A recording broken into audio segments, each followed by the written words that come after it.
I was unsure of whether it was a clickable or an extra action button. It is in fact an extra action button. Doing this will tether you to the length of chain across the way. We'll talk about it more for the boss fight, but everybody do that now. Familiarize yourself with its action and its speed. Andrew, you and I are swapping after each death link, which apparently is going to hit like a truck. People were complaining about it at some point, so I'm going to assume we want to mitigate that well.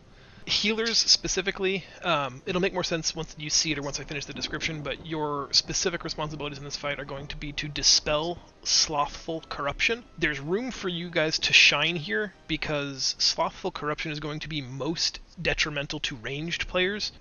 Anybody that has it will have their movement speed reduced and they'll be taking damage over time. However, all ranged, both casters and ranged auto attackers like hunters, will have their attack speed reduced, I want to say by 50%. It does not have any damage implications for melee, so you want to prioritize dispelling that off of range before you dispel it off of melee. I think the alphabetical cooldown rotation for healing will be on Titanic Gaze in Phase 2. I'll call it out, it'll be a big spool up, bunch of raid-wide damage. And then anything we can do in Phase 3, he does a kind of a soft and rage ability called Immediate Extermination, which just infinitely stacks damage and raid-wide pulse. So that's a good time for us to use Spirit Link Totem or any kind of like raid-wide DRs, try to get people to group up for that. Now let's talk about the whole fight as a whole. Everybody is going to be dodging white swirlies.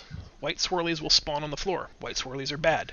We do not want to get hit by them. If you do get hit by them, you're punished in two ways. You take a ton of damage, which is bad, and it spawns 3 souls that you will then have to chase down and collect to get your debuff to go away. So it's best if you just don't get hit by it at all, but if you do get hit by it, you got to chase down those souls, kind of like the boss in Theater of Pain. You got to go find your soul and run through it. The second thing that everybody's going to have to do is using those grapple points with the extra action button that we talked about. I'm going to put down 2 markers, very obviously blue and very obviously red. He will point one of those directions and then sweep this infinite meme beam of fuck your shit up from blue to red or from red to blue. If he starts at red, we're all going to go to the blue marker, and at about the halfway point, we're going to use the grapple to go to the red point. That way we avoid the beam altogether. He does another ability called Desolation Beam that's going to require everybody to spread out. You want no one else in your circle. Circles can overlap circles, like I always talk about, but you just can't overlap another player. Now that's going to be a bit of cooperation. Yes, if you have the circle, there's onus on you to get out of the group, but we're going to be packed up pretty tight, so if somebody's trying to get out of your way, help them and move a little bit. Don't be the asshole who isn't going to budge if you're the only other person in that circle.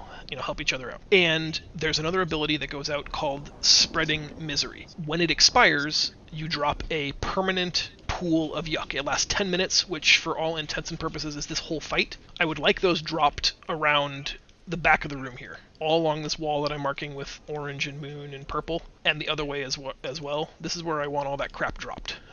That will have the least impact on our ability to move away from the beams, our least amount of impact on all of the other mechanics we have to do. Give me 1 second to move groups because we have a phase 2 where we're going to basically have to fight 2 of those little mini orbiting ads at a time, but they can't be within 30 yards of each other, so we'll go like splitting the raid in half. One group go blue, one group go red. Groups 1, 3, and 5. Look at your groups, they have changed or may have changed. 1, 3, and 5, you're blue team. 2, 4, and 6, you are red team.